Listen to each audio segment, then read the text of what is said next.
कांवड़ यात्रा के दौरान किसी भी तरह का नशा, मांस, मदिरा, तामसिक भोजन नहीं करना चाहिए।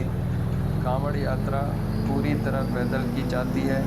यात्रा प्रारंभ होने से लेकर पूर्ण होने तक सफ़र पैदल ही किया जाता है। यात्रा में वाहन का प्रयोग नहीं किया जाता। कांवड़ में गंगा या पवित्र नदी का जल रखा जाता है, किसी कुएं तालाब का नहीं। कांवड़ को हमेशा स्नान करने के बाद ही स्पर्श करना चाहिए और ध्यान रखना चाहिए कि यात्रा के समय कांवड़ या आपसे चमड़ा स्पर्श न हो।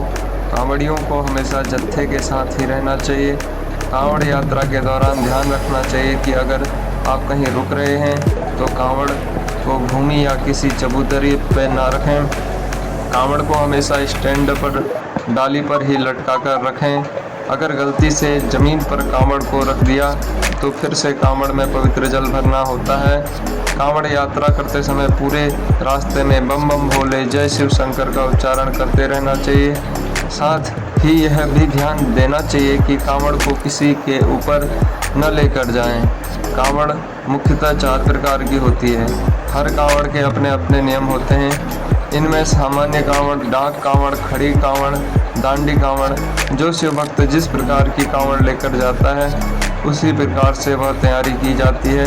इस प्रकार की कांवड़ के लिए शिव मंदिरों में उसी हिसाब से तैयारी भी होती है। आइए जानते हैं इन कांवड़ों के बारे में। सामान्य कांवड़ में शिव भक्त आराम कर सकते हैं। कांवड़ियों के लिए ज़्यादातर जगहों पर पंडाल लगे रहते हैं, यहाँ अपनी कांवड़ रखकर आराम कर सकते हैं। और दूसरी डाक कांवड़ यात्रा के दौरान डाक कांवड़िया बिना रुके लगातार चलते रहते हैं। जहाँ से गंगा जल भरा हो, जहाँ जलाभिषेक करना हो, वहाँ तक उनको लगातार चलते रहना होता है। डाक कांवड़ में मंदिरों में डाक कांवड़ियों को लेकर अलग से इंतजाम किए जाते हैं ताकि जब कोई डाक कांवड़िया आए तब बिना रुके शिवलिंग पर जल पहुँच सके। उसके बाद खड़ी कांवड़ के दौरान कांवड़ियों की मदद के लिए कोई ना कोई होता ही है। जब वह आराम करते हैं तब उनके सहयोगी अपने कंधों पर कांवड़ को लेकर चलते हैं और कांवड़ को चलाने की अंदाज में हिलाते रहते हैं, अर्थात कांवड़ को अपने कंधों में लेकर हिलाते रहते हैं।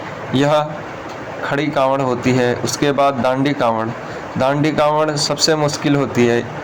इस यात्रा को करने के लिए कम से कम 1 महीने का समय लगता है। दांडी कांवड़ को कांवड़िया गंगा तट से लेकर शिव धाम तक दंडौती देते हुए परिक्रमा करते हैं। यह लेट कर की जाती है। यह रही मुख्य जानकारी। और कांवड़ के बारे में मुख्य जानकारी पाने के लिए हमारे चैनल को आप सब्सक्राइब कर सकते हैं। जय भोले की जय शिव शंकर।